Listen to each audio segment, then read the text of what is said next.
একজন মা হিসেবে সবসময় চাওয়া থাকে সন্তানকে ভালো কিছু দেওয়ার। আর যদি তা হয় খাওয়ার কিছু, তাহলে তো কথাই নেই। সবসময় চেষ্টা থাকে কিভাবে সন্তানকে ফ্রেশ কিছু খাওয়ানো যায়। আর তাই তো আমি বাসায় রেডি করে ফেলেছি টমেটো কেচাপ। আজকে আমি শেয়ার করব কিভাবে 10 কেজি টমেটো থেকে আমি টমেটো কেচাপটা রেডি করলাম। প্রথমেই 10 কেজি টমেটো আমি ভালো করে ধুয়ে নিয়েছি এবং সেখান থেকে পচা কিংবা ছিদ্র হয়ে যাওয়া টমেটোগুলোকে আলাদা করে বেছে নিয়েছি। পরে আমি ভিতরে যে সাদা অংশটা দেখা যাচ্ছে এই অংশটা বাদ দিয়ে টমেটোগুলোকে মোট 4 ফালি করে কেটে নিয়েছি। এই 4 ফালি করে কেটে নিলে টমেটোটা সিদ্ধ হতে একটু কম সময় লাগে। টমেটো সিদ্ধ হতেও যদিও অনেক বেশি সময় লাগে না, তারপরও 4 ফালি কেটে নিলে টমেটোটা মানে ভালোভাবে সিদ্ধ হয়ে যাবে ভিতর থেকে। প্রথমে আমি 5 কেজি টমেটো কেটে সিদ্ধ বসিয়ে দিয়েছি, কোনো প্রকার জল কিংবা অন্য কোনো কিছুই ব্যবহার করিনি। এটি মিডিয়াম লেভেলের একটা আঁচে রেখে আমি টমেটোগুলোকে ভালো করে সিদ্ধ করে নিয়েছি। টমেটো সিদ্ধর পরে এতে কিন্তু বেশ পরিমাণে জল উঠে যায়। এই জলগুলো দিয়েই আস্তে আস্তে নেড়ে নেড়ে ভালো করে সিদ্ধ করে নিতে হবে। আবার পরবর্তীতে আমি বাকি 5 কেজি টমেটোও একইভাবে সিদ্ধ করে নিয়েছি এবং পরবর্তীতে কিছু শুকনো মরিচ ব্যবহার করেছি। যদিও এই মরিচটা আমার যথেষ্ট হয়নি, পরবর্তীতে আরও আমাকে মরিচ গুঁড়ো দিতে হয়েছিল। পরে আমি টমেটোগুলোকে ভালো করে ব্লেন্ড করে নিয়ে একটা ছাঁকুনির সাহায্যে ছেঁকে টমেটোর যে পিউরিটা সেটা নিয়ে নিয়েছি।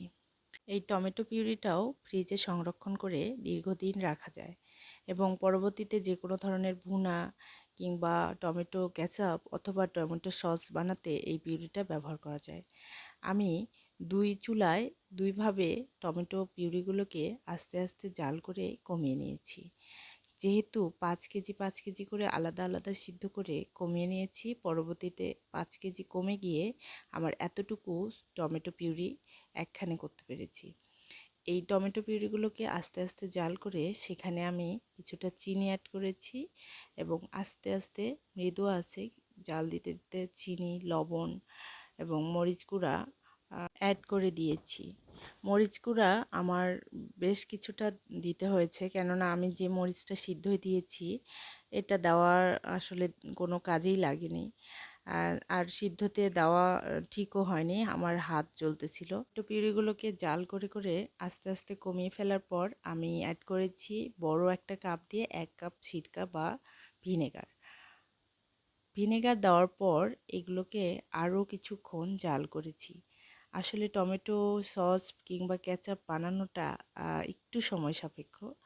আমি আস্তে আস্তে আস্তে আস্তে মোটামুটি একটা দিন শেষ করেছি এবং ঠান্ডা করতে হয়, আবার জাল করতে হয়।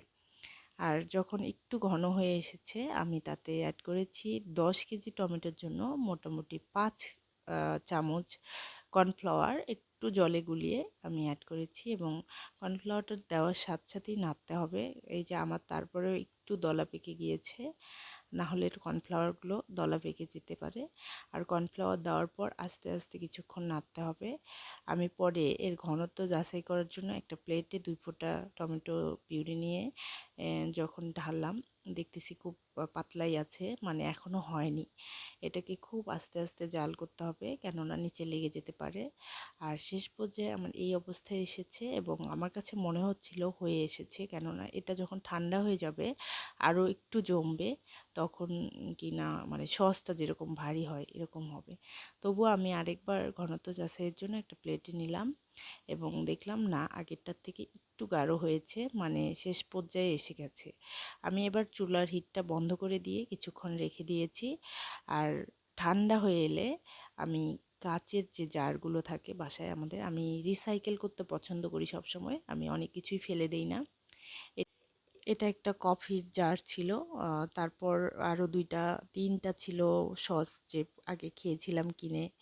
এই 3-4টা সসের যে জারগুলো এগুলো আমি রেখে দিয়েছি। আমি দুর্ভাগ্যবশত 4টা জার আমি কাচের রাখতে পেরেছি আর একটা আমি প্লাস্টিকেই রেখে দিয়েছি।